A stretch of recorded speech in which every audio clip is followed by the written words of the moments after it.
할렐루야. 아멘.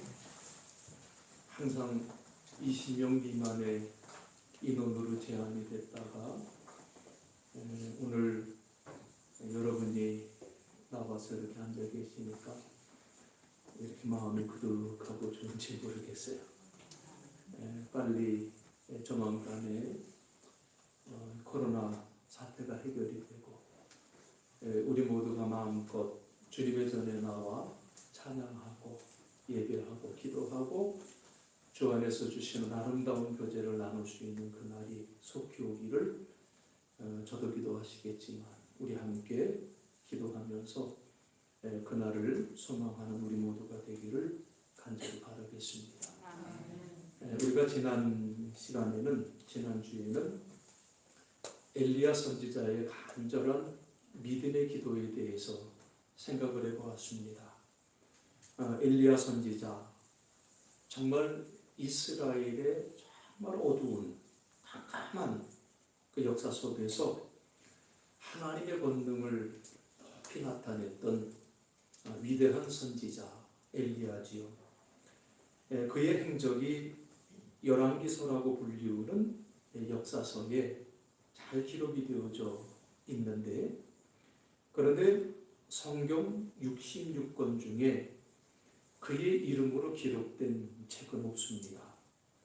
우리가 성경을 크게 구분할 때에 보통 율법서, 역사서, 시가서, 그리고 예언서 이렇게 구분을 하는데, 이제 구약성경 뒷부분에 보면 여러 선지자들의 글이 모여 있습니다. 그래서 그 양이 크면 대선지서, 그리고 양이 좀 적으면 소선지서, 이렇게 이제 구분을 하는데, 그 구약성경 뒷부분에 여러 선지자들의 글이 있는데 엘리야의 글은 없다는 거예요. 엘리야서라는 것이 없어요. 선지자들도 활동하는 방식이 여러 가지가 있었는데요. 특별히 엘리야는 능력을 행함으로 하나님의 뜻을 선포했기 때문에 굳이 그의 이름으로 기록된 책이 없는 것 아닌가, 이런 생각을 할 정도인데요. 반면에 이 구약성경의 예언서로 분류되는 16권의 책이 있는데 이 책들을 기록한 분들을 문서 선지자다, 이렇게 표현을 해요. 좀 더 멋있는 표현이 있었으면 좋겠는데 그저 문서로 예언을 기록한 사람들이다, 그래서 아마 이렇게 구분하는 것 같습니다.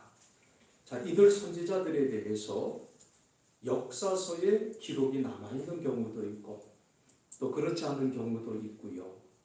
또 어떤 경우에는 이 선지자가 어느 시대에 예언 활동을 했는지 정확하게 알 수 없는 그런 경우들도 종종 있어요. 그래서 대부분 그 기록된 책을 통해서 이 글을 기록한 선지자가 어떤 분이었나, 이것을 우리가 알 뿐이지요. 자, 오늘의 주인공 예레미야도요, 그러한 문서 선지자들 중에 한 분이십니다. 이 예레미야에 대한 행적이 열왕기 외에 또 역대기서에 기록이 되어 있는데 참으로 놀라운 것은 한두 줄 정도밖에 기록이 되어져 있지 않다는 거예요. 그래서 우리는 예레미야의 예언이 모여있는 이 예레미야서를 통해서 그가 어떤 사람이었고 어떻게 예언 활동을 했는가를 알 수가 있는데요.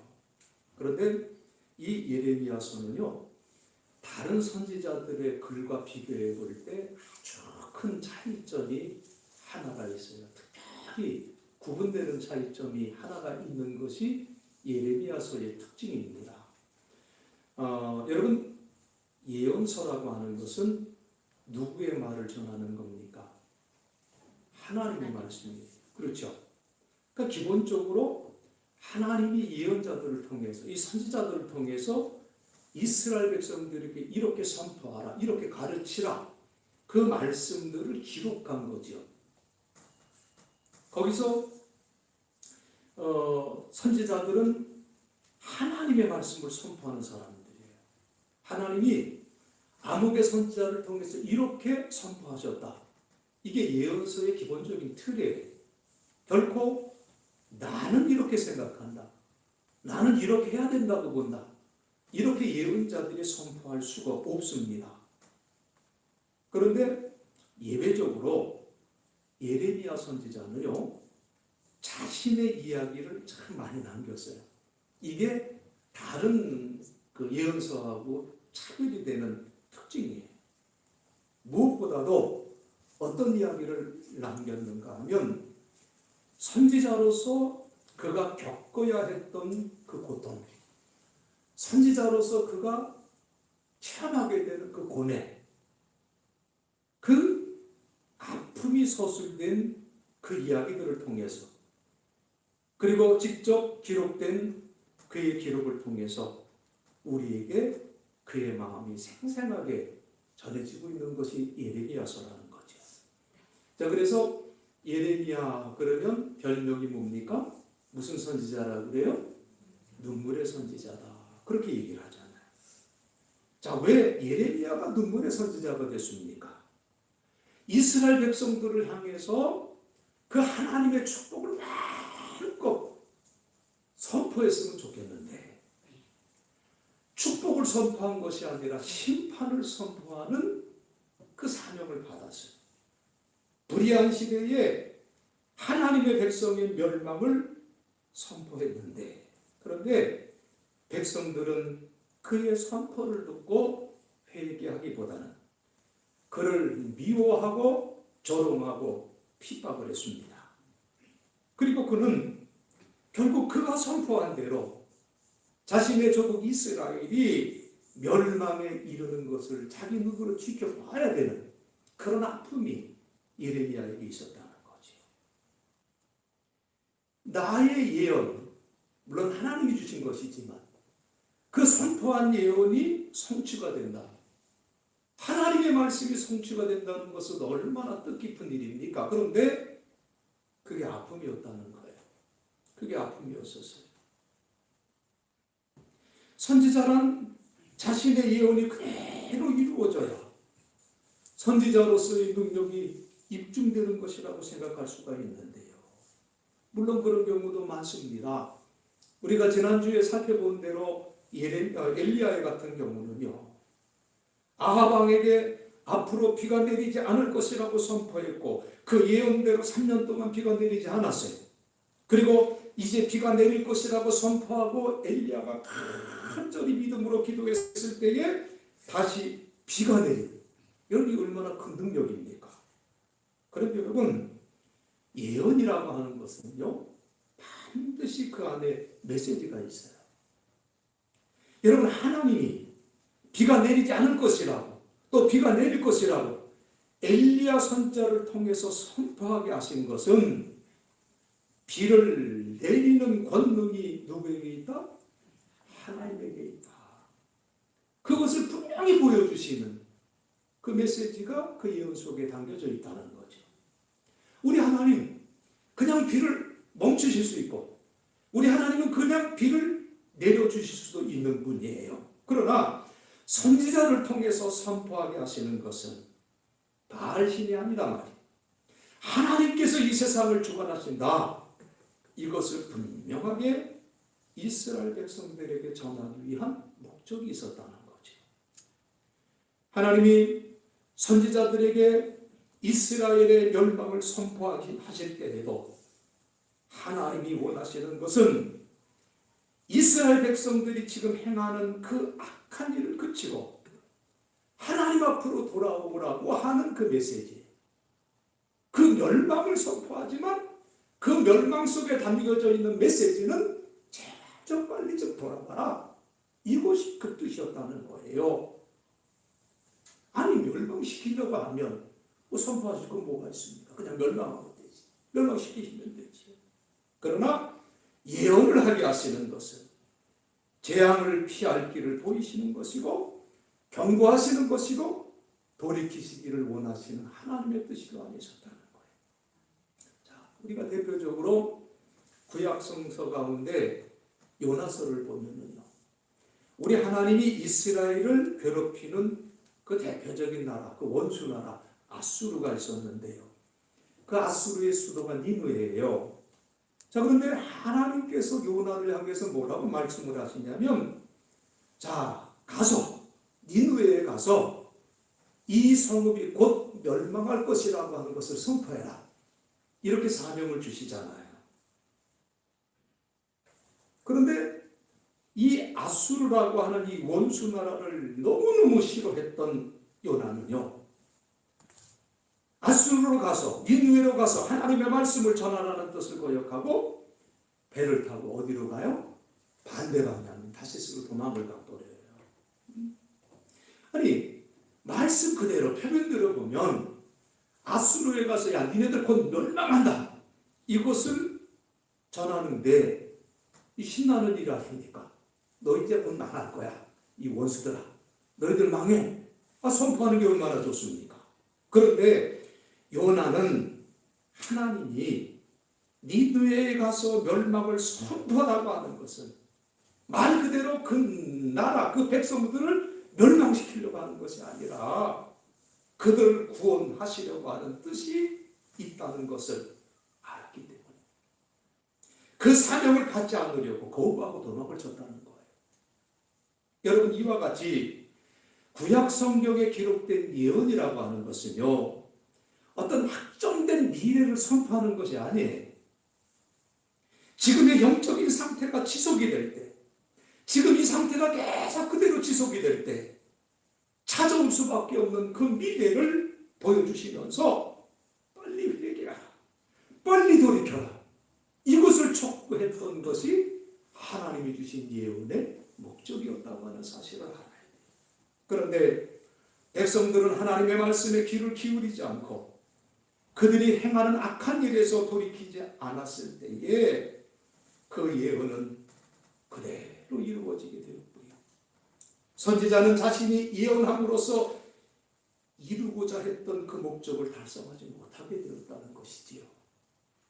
여기에 참 아이러니한 일이 생기는데요.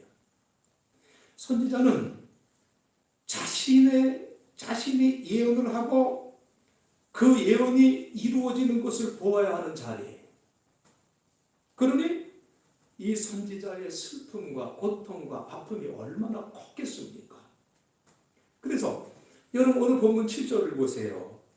예레미야가 얼마나 고뇌를 고민을 했는지 이런 탄식을 들려주는데, 주께서 나를 권유하심으로 내가 그 권유를 받아 싸우며 주께서 나보다 강하사 이기셨으므로 내가 조롱거리가 되니 사람마다 종일 풀어 나를 조롱하나이다. 이렇게 기도합니다. 하나님은 예레미야 선지자에게 무엇을 선포해야 하는지 알려주셨지만, 무엇을 선포해야 되는지 분명히 알려주셨어요. 그런데 예레미야에게는 그 어떤 능력도 주시지 않았습니다.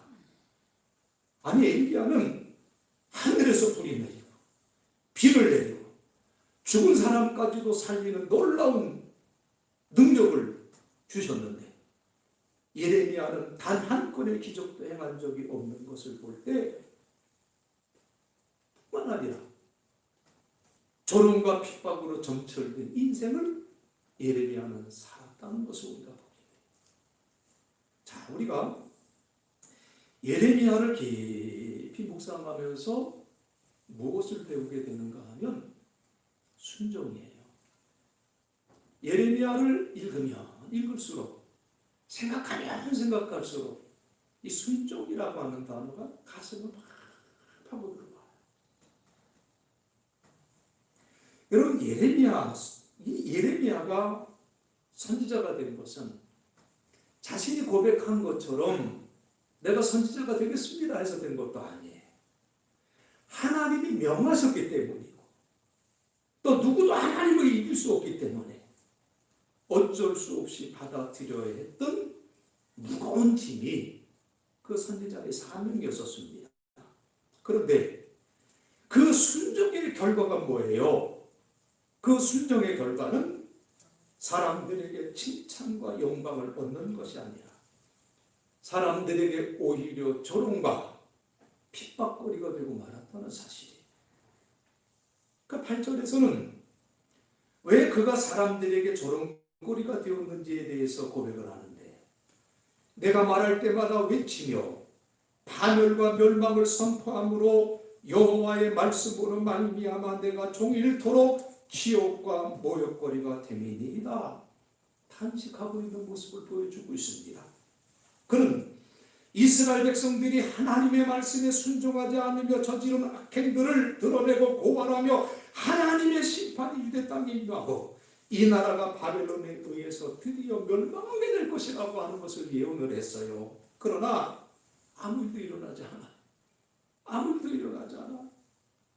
앞에서 말씀드린 대로 예언은 사람들을 각성시키고 회개할 시간을 주기 위한 것이기 때문이었었어요. 그런데 사람들은 그의 예언을 조롱거리로 여기고 그를 모욕했습니다. 맨날 부정적인 얘기만 하는 재수 없는 놈. 그래서 비난하고 손가락질을 해요. 그는 이 수모를 도무지 견딜 수가 없어서 하나님 앞에 탄식하며 비탄에 젖어 그 고통을 안고 하나님 앞에 예레미야가 기도합니다. 예레미야가 그렇게 고백하잖아요. 내가 하고 싶어서 한 일도 아니고 하나님이 시키셔서 어쩔 수 없이 한 일인데 왜 사람들이 나를 향해서 손가락질하고 비난을 합니까? 왜 나를 이렇게 못살게 굽니까? 원망이 될 수가 있습니다. 그러면 이렇게 말할 수 있을 거예요. 아니 그러면 너 선지자 안 하면 될 거 아니야? 응? 왜 사서 고생해? 이렇게 얘기할 수가 있을 거예요. 그런데 예레미야가 그런 생각을 안 하는 게 아니에요. 아유 안 할래. 아 너무 힘들어. 너무 괴로워. 안 할래. 그런데 그 생각을 어떻게 표현하냐면 9절에서 그 심정을 이렇게 고백을 해요.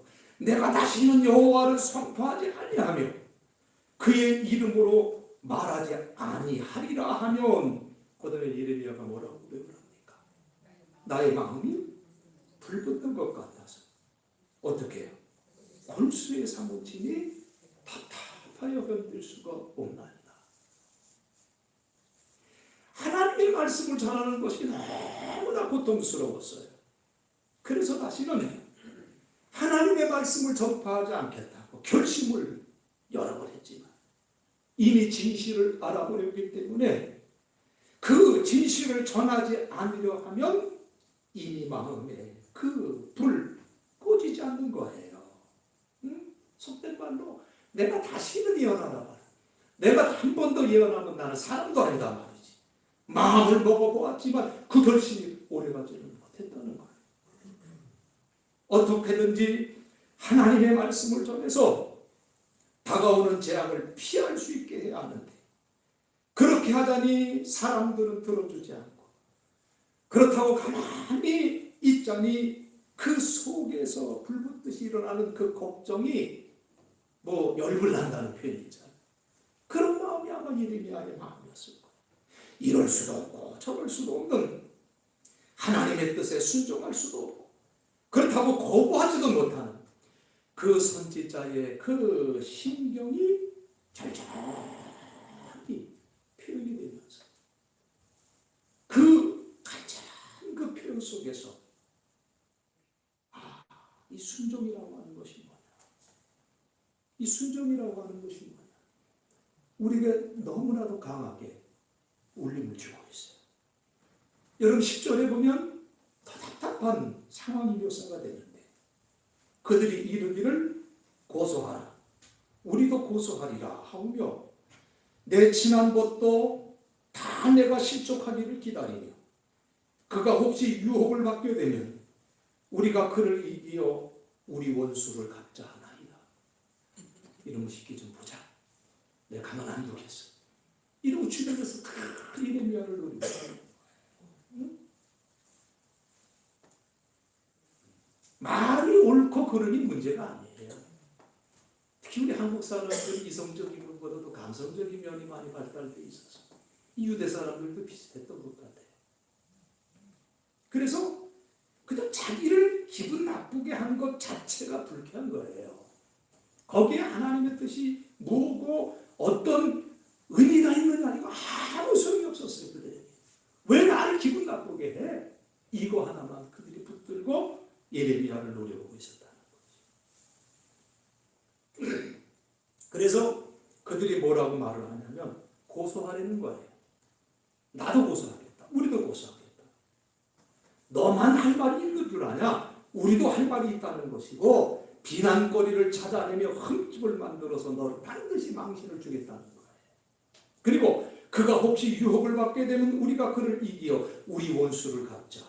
이 말은 지도 사람인데 별 수 없이 실수할 때가 있을 테니 그때에 그동안 당한 것 다 갚아주자고 생각하고 있는 거예요. 참 무서운 세상이지. 그때나 지금이나 정말 무서운 세상인 것 같아요. 아무도 진실에는 관심이 없고 자신을 돌아보고 고치려고 하지 않는 것. 그저 비난이 끊임없이 이어지는 세상.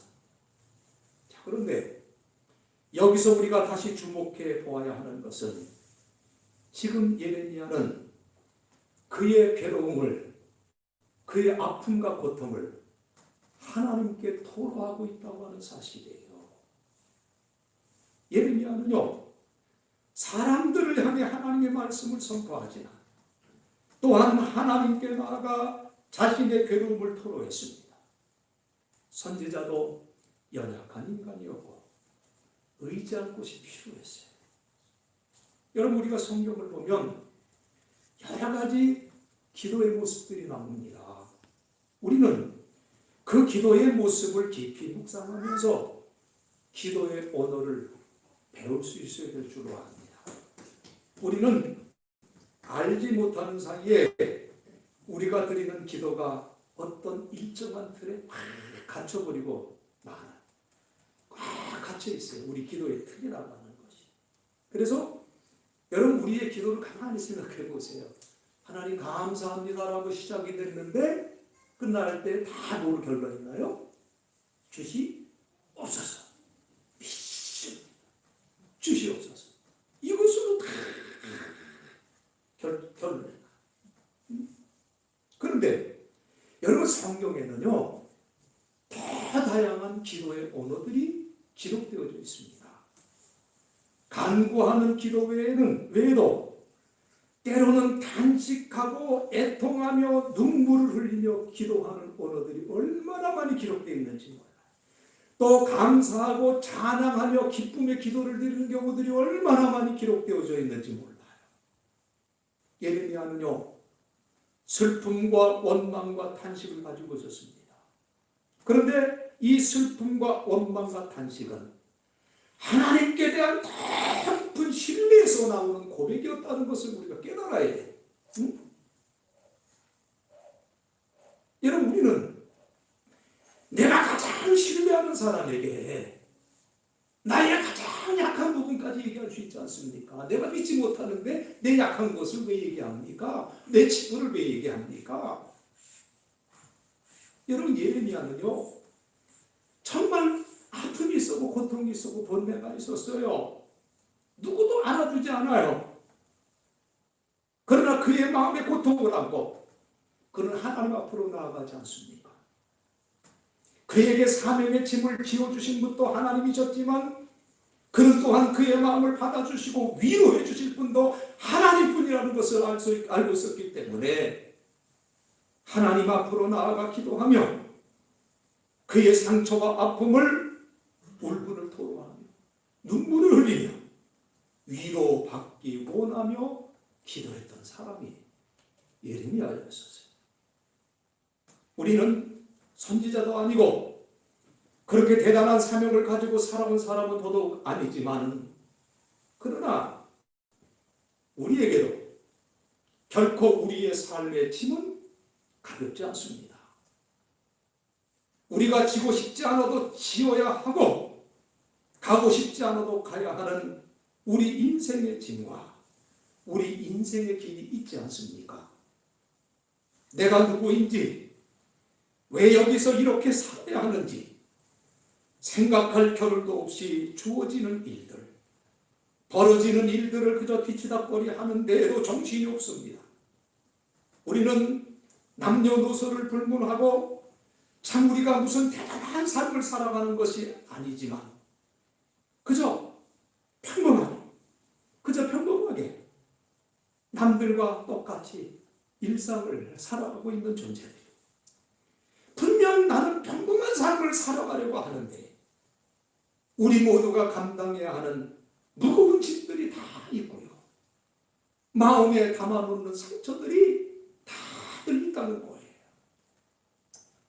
아내로서, 아내대로, 또 남편으로서, 부모로서, 또 자녀로서, 형제 자매로, 직장에서, 또 그냥 혼자 사는 대로, 같이 살면 같이 사는 대로. 우리는 일상적인 우리의 삶 속에서 요구되는 짐을 지고 가기에도 참으로 버거운 삶을 우리들은 살아가고 있어요. 그런데 문제는요, 우리 사회에, 우리 공동체 안에 서로를 향한 공감과 위로가 부족하다는 거예요. 누군가 힘들다고 말할 때에 그냥 받아만 주면 어떻겠습니까? 얼마나 좋습니까? 힘들어. 얼마나 힘들었어. 그 한마디만으로도 족한데.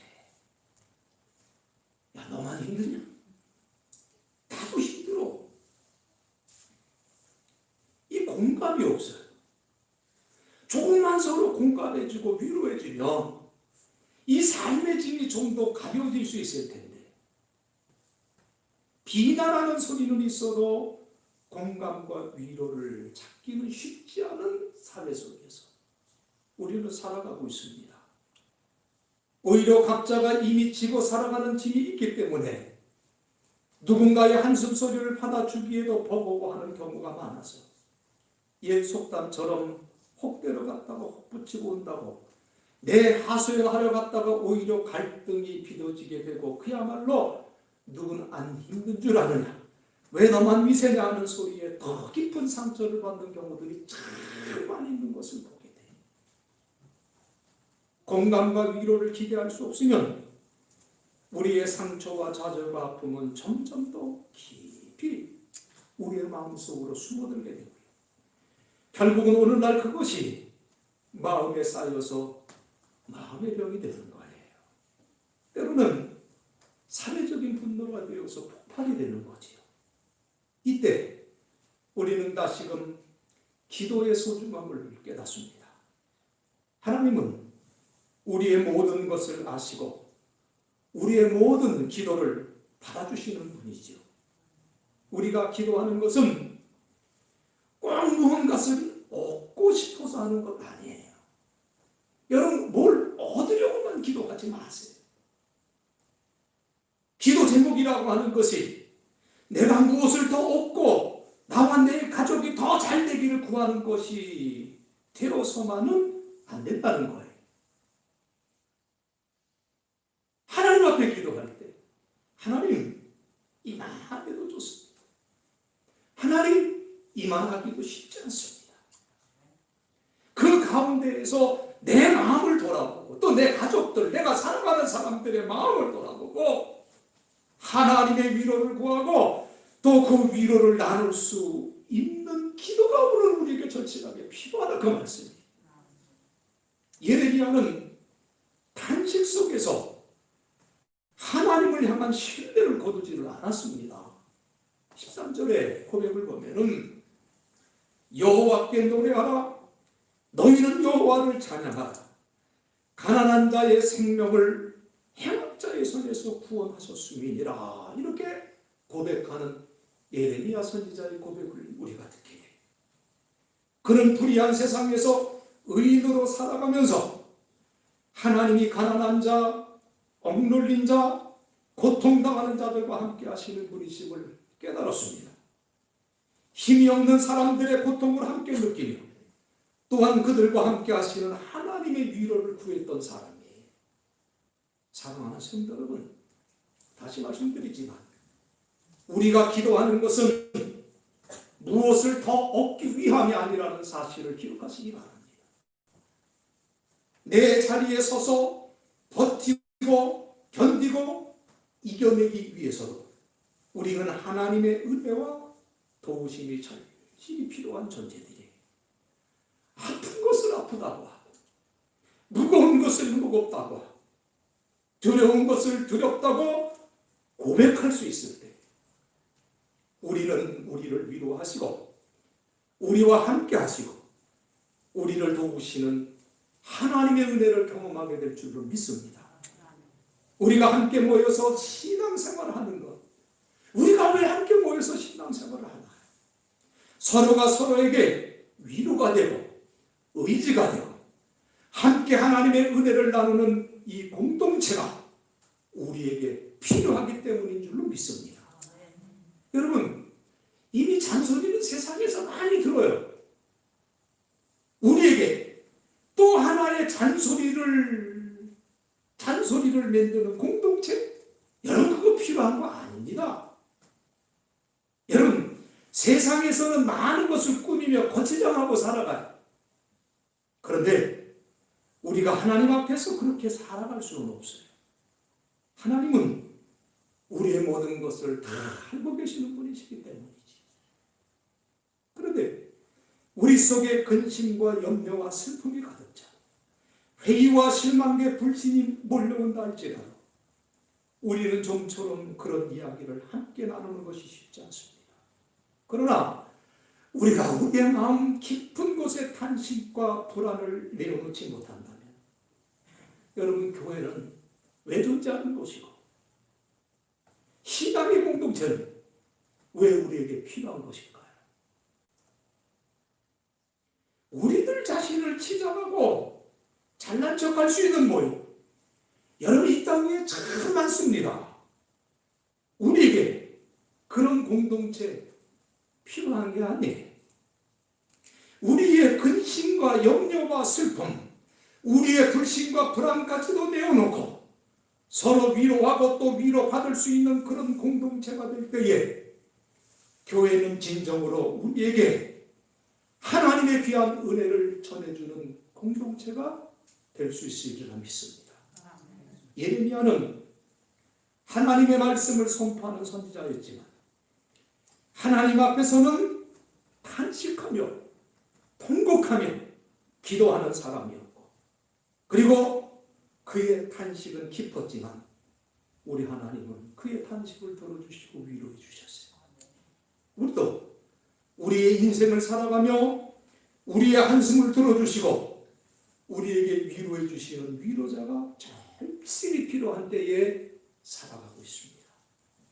우리의 기도의 언어가 더 진실되어서 하나님 앞에 나아가 우리 마음의 깊은 것을 내어놓을 수 있고 우리의 주위에 함께 기도하며 위로받는 믿음의 동반자들이 있어서 함께 위로하며 함께 하나님의 은혜를 누리는 그러한 귀한 종이, 귀한 은혜가 우리 사랑하는 믿음의 공동체 위에 함께 하시기 주님의 이름으로 간절히 축원드리겠습니다. 이 시간